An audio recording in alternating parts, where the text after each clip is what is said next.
Well, I appreciate you taking the time. This is gonna be fun. I agree.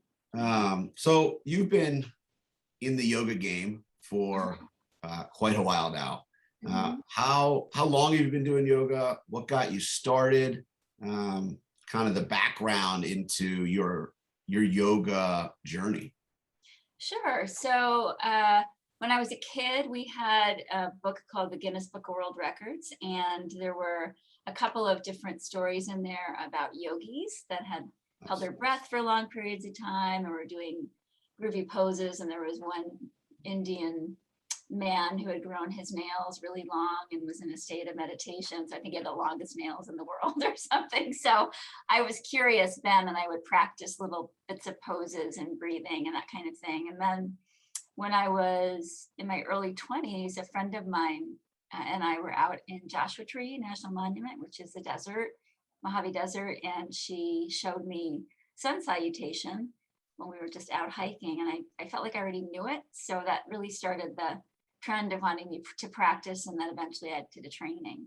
So I've been Nice. doing it since the mid 80s. Okay. And what in the mid '80s when when your friend kind of introduced you to it, when you started, how did you start? What got you kind of all into not only practice yoga, but then evolve to teach yoga? Sure. So uh, I eventually got into a PhD program in New York City. So I was living in New York City and it was stressful. And so I joined a gym, and for some interesting reason, there were a lot of yoga classes. Okay. And yoga was sort of, I would say, a little weird, like it was considered weird then, because the teachers did meditation and breathing and chanting and all this stuff that you don't even necessarily see in yoga in all classes today. But I felt peaceful and I felt relaxed. My body felt less stressed, and I was, carrying in those days carrying lots of books because we didn't really have Yeah. internet then and all of that. And it just really helped me reduce anxiety, stress, Mhm. tension. Yeah. And I wasn't planning on going into yoga at all. I was wanting to finish my PhD, and then I got kind of had a spiritual experience, and it just was like, oh, I think I'm supposed to do that. And that was in the mid 90s. So I said yes. And the rest is a weird series of events. That's all Yeah, I'll say. Yeah. that's amazing. I mean, you always, there are folks and people always lean into what they want to do, right? But they don't always get to practice or teach what they want to, what they fall in love with. So Mhm. it's always a fascinating read and listen when someone goes from practicing to then teaching. So it was always Yeah. curious. Yeah. I was Um, definitely not expecting to be a teacher. yeah, I just had a call, like a calling, literally. And then I think within 3 weeks, a catalog appeared. Then somebody told me about a training. In 3 weeks, I was signed up. So it was very nice. fast. Yeah. What so when you teach, right? I mean, you've been doing it for 30 some odd years now. So you get people that have a preconceived notion of yoga, right? And it's, oh well, it's not intense enough. I'm not flexible enough.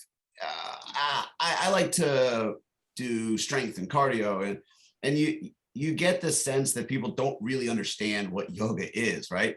I'm a I jumped into yoga a handful, I mean, maybe 7 years ago when my previous company was creating yoga videos for kids. And I thought to myself, well, this is just so amazing for kids, right? And able for them to able to kind of handle their emotions and breathing and what have you. And I was, well, that would work for me too, right? Right. And I was the prototypical athlete, and oh, what I don't know what this is. But how would you explain the benefits of yoga to someone who kind of has this misplaced notion of what it is? Sure. So the first thing is that yoga means yoking. So there's this idea that when we're in good balance and good health, we're yoking our mind and our body together. So our mind is as focused as our body is. And that can also be, athletes relate to that, even, Paralympic athletes and other kinds of athletes where when they're out of focus, their body can get injured, or they can have, things happen to them that aren't great, or bad habits. So when your mind and body are working together, you tend to take better care of yourself, and you tend to take better care of the people around you. And you just tend to feel better because you're where you're supposed to be. And you can say, well, because I'm listening to my body better, I have a better sense that, probably eating that massive, plate of fried clams is good every year, but not every week or every day, because it is going to affect how I feel in my body. And when you don't have that awareness, your body gets almost numb to, habits that aren't good for you, or ways of thinking about yourself or your life. And yoga makes you slow down and really think and see more clearly. And it's also very healing. I mean, people have healed from major injuries by doing yoga, heart disease, high blood pressure, cancer. And I'm not saying that it's a cure-all, but it can definitely make a big difference with very serious and chronic injuries and illness. Yeah. There is a movement in top leagues, professional sports leagues, that have their athletes performing yoga because it helps their core and flexibility and balance. And you see players playing infinitely longer because they take care of their bodies, like you're saying. So, I always find it funny when you get people that are like, oh, it's not for me. It's not, it's not enough fitness, but it's the perfect complement. And I kind of want to jump to that, right? Yes. How does yoga help? So look, at Kakana, we've got anything from strength training to cardio to meditation, and yoga fits kind of right inside that meditation, where you got to work out and kind of the mindfulness side. Mm-hmm. How do you see yoga balancing out the folks who do the adapted kettlebell and cardio boxing and cross cycle? Why should they take yoga? And I would push it so much if I were in front of somebody every day, but you got to take yoga. It's just the perfect balance. Where does your mind go with it? Well, to me, it seems my day seems incomplete without yoga. Mm-hmm. And I think sometimes, just time-wise, we sometimes have to make choices, like, oh, I only have 30 minutes, so I'm going to do kettlebell, or I'm going to do, cross cycle or whatever. But you only need 5 or 10 minutes of yoga, 15 minutes to get the benefits immediately. And the first benefit is, if you've been doing kettlebell, you start to build muscles in certain ways, but you can also build muscle tension. Mm-hmm. And then you need to relax those muscles, because over time, those muscles are going to contract and expand in certain ways. And yoga lets you release some of that contraction. Also, we don't really focus on breath in fitness. No. And breath is what you need to actually build your core, and to build your stamina, and to get better sleep, and to have more oxygen in your body and better blood flow, so that it can go to your muscles and really do the work that it needs to do. For me, I'm very athletic. I dance many times in the week, and dance is athletic, very athletic. But if I don't have my yoga to balance that, I think I would get injured more, because I wouldn't stretch as much afterwards. I wouldn't recuperate, and I wouldn't time to reset my mind. And I think that's what yoga can really do, is to help your mind to get back into that calm, relaxed state. And when you're more calm and relaxed, your day goes better. Yeah. And the fitness, that assertive fitness, is great, but your mind is very driven in that moment. And yoga, I won't say is the opposite, but it's not about, I call it adrenal drive. It's not about that. It's about being focused and motivated without draining your system. That makes sense. Replenishing your system. Yeah, it does. I mean, if you think about most members at Kakana, have either a written down goal or a goal in mind, and most people that go to the gym or take an online platform or are focused, on a fitness journey have a goal in mind. And I don't think people realize that yoga can enhance that goal, right? I think they see, okay, I have to lose weight, or I have to gain muscle, or I have to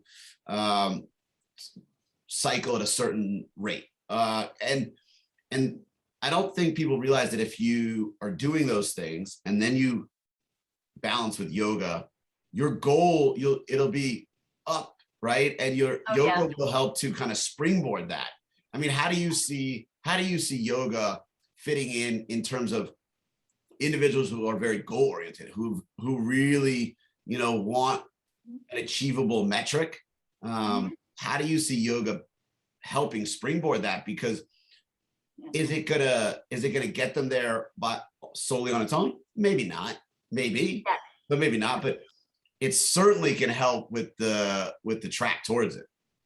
Yeah, so I have a cute story. I was teaching in a gym, and there was a lady in the front of the class, and I could see in her face that this yoga thing that she was trying out was really boring to her, and she wanted, I don't know what she wanted to do, but she thought she wasn't going to get anything out of it, and she would kind of do the movements like, this is stupid, and then we did breathing, which takes up 5-10 minutes at the beginning of yoga. And she was really restless and bored. And I said that she wasn't doing it. And I said, the more pranayama, that's what we call it, the control of your prana, your life force, that's a very important goal in fitness as well. So learning how to control your emotions, focus in on what your goal is. Yoga helps with all of that because the brain is clearer when you're breathing better and moving better. And I said, when you breathe these certain types of breaths, your metabolism increases a lot. So all of a sudden she's like, because she wanted to burn calories, right? Yeah. And it does, it literally burns calories, and breathing properly burns calories in a way that's more efficient for your body. So you have more energy and more stamina to do all those other sports. And without that, it's fine, but you miss out on what the possibility is, I think.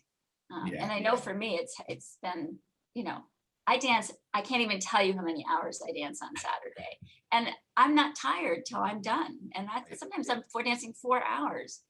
And I just go, oh, it's another class, yay, but it's because of the breath and yoga that's really made the difference. I mean, I agree. I mean, for me, it's an absolute must, if not weekly, then every couple days, every day. I mean, like you said, it doesn't take too long. No. Let me ask this. How do you implement yoga into your daily life then? So what is your yoga schedule look like in a week? Obviously we offer once a week, but you could do it on demand. You could do segments of a class on demand if you're part of Kakana. So there are opportunities to do it daily for Kakana members, but how do you do it so maybe people have an idea of how to implement it into their life? Sure. So I definitely have a schedule in the sense that right now I'm doing it really early in the morning, and I'm part of a class program where I sign up, so I'm committed because I show up, the teacher shows up, and I paid for it, so I know I'm committed. It's an hour, but when I haven't done things like that, I don't feel right if I don't do at least 5 to 10 minutes of yoga first thing in the morning when I get out of bed. And that it's not just stretching. I'll read, I'll meditate. I do other yoga things that aren't necessarily in a class at Kakana, but they're part of yoga practice. And it also is a way of, because again, the more you take care of yourself, your body starts to change, your mindset starts to change. I think you feel better, you feel happier, you feel more open. My energy, as I mentioned, is really good during the day. And I also listen better when I'm tired. I don't, in the past, because again, I lived in big cities, I would just keep going and do like the New York power lunch of, coffee and a bagel, just keep going, And now I'm like, no, I think what my body really wants is a yogurt or sprouts or something healthy, and my body that's from listen to your body. Yeah. And that's, you need to slow down a little bit to make that happen. Yeah. Better choices, because we pay for it later if we don't. Yeah. I mean, Our life now. there's certainly Yeah. gonna be ill health if you run yourself into the ground. Yeah, or just don't, or you're sedentary. Yeah. If you're too 100%. sedentary, if you can't move at all, most people can still breathe. And if anything, this past year and a half has showed us the vitality and importance of breathing, because people were very sick and couldn't breathe. Yeah. And I can tell you, my yoga friends that got COVID, they did poorly, some of them, but they did better because they knew how to breathe and breathe with what was going on, and recover perhaps a little bit easier. Yeah. No, I think, look, I think constant daily movement, whether it's in the mind, the body, is vital. I think whether you're cycling or whether you're breathing or but you've got to attend to your body, no matter who you are. So I couldn't agree more. You were mentioning your daily schedule, like you jump into a class in the morning. You're very comfortable, obviously, participating and teaching. For the folks that are uncomfortable or self-conscious about a group class, right? What advice would you have for them to dip their toe in, try it out? What could they do? How do they break through? And to be honest, yoga could probably really help with this, right? Because breathing is part of that. But look, Kakana has a bunch of live classes. Some people don't always feel comfortable when they initially come in, but then they see the community and it becomes a lot easier. But for someone who maybe isn't a member or is looking to try to jump in but is nervous, what would you tell them? Sure. How would I say this? I think I have street cred because I'm an amputee, and I've felt those feelings too. And I found that the only time I felt comfortable in a class was when the teacher didn't pay attention to me, if that makes sense. Yeah. In a way that made me feel like I was being put on the spot or pigeonholed, or that there was an assumption that I couldn't do something. Yeah. And I think that happens more with adaptive. I've read books, there's an expert out there now who's, wrote a book about adapting yoga. And it's like, I don't feel that way. I know people who don't feel that way at all. She was like limiting us because she's not living with a disability. So I think that can be really helpful, is just to know that if there's a teacher who's been there, they're going to understand better.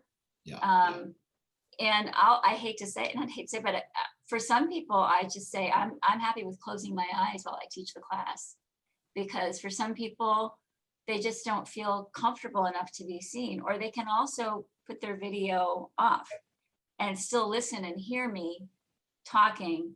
And I'm also someone like me, or somebody who's trained in adaptive fitness, adaptive yoga, and is conscious about it. We're really good at knowing how to tweak a pose or tweak a breathing technique for that person who has spina bifida, or somebody who is an amputee, or somebody who has cerebral palsy or is a paraplegic. We know about all those things because we're trained in it. So we've got the language, and we know how to make people feel their possibility as opposed to what they can't do. And I think that's just from having the experience of knowing what we're capable of. I hope that helps. No, it is. I think, I honestly think that what you said, you don't need to be the focus. I just want to be me. I want to be in the class. I want to work out.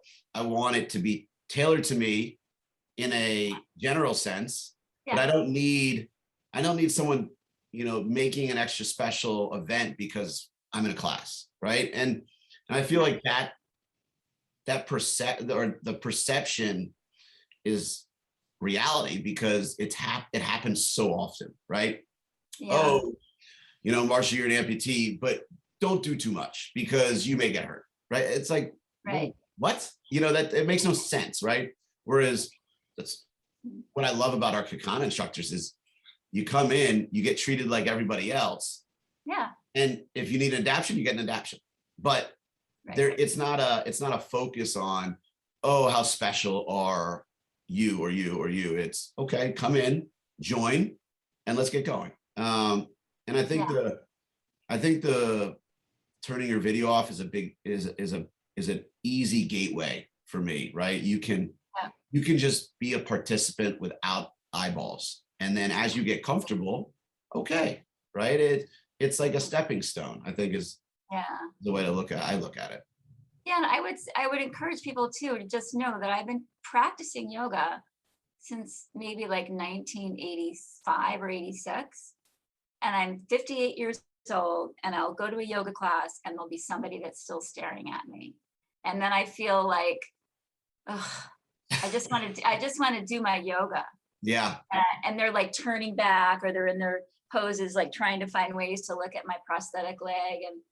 And I'm either like, just ask me, Yeah. instead of being weird about it, or just leave me alone. Yeah. You know, let me be a normal person.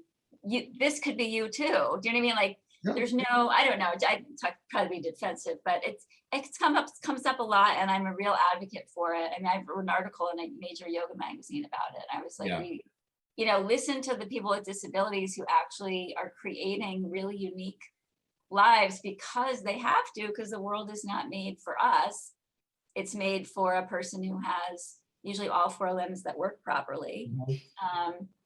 And so we have so much to offer, and we don't want to be patronized at all. And we don't want to be made to think that we're less than, or that we're somehow, if we have a physical challenge, our mind is also challenged, or we can't hear properly. I don't know, like, yeah. So it's great that you have this platform, and it's a really nice, refreshing place, I think, to just be yourself without, if anybody's questioning you, it's usually because like, oh, where'd you get your wheelchair? Or do you know that guy that's in this group? Or, it's not like, oh, what happened to you?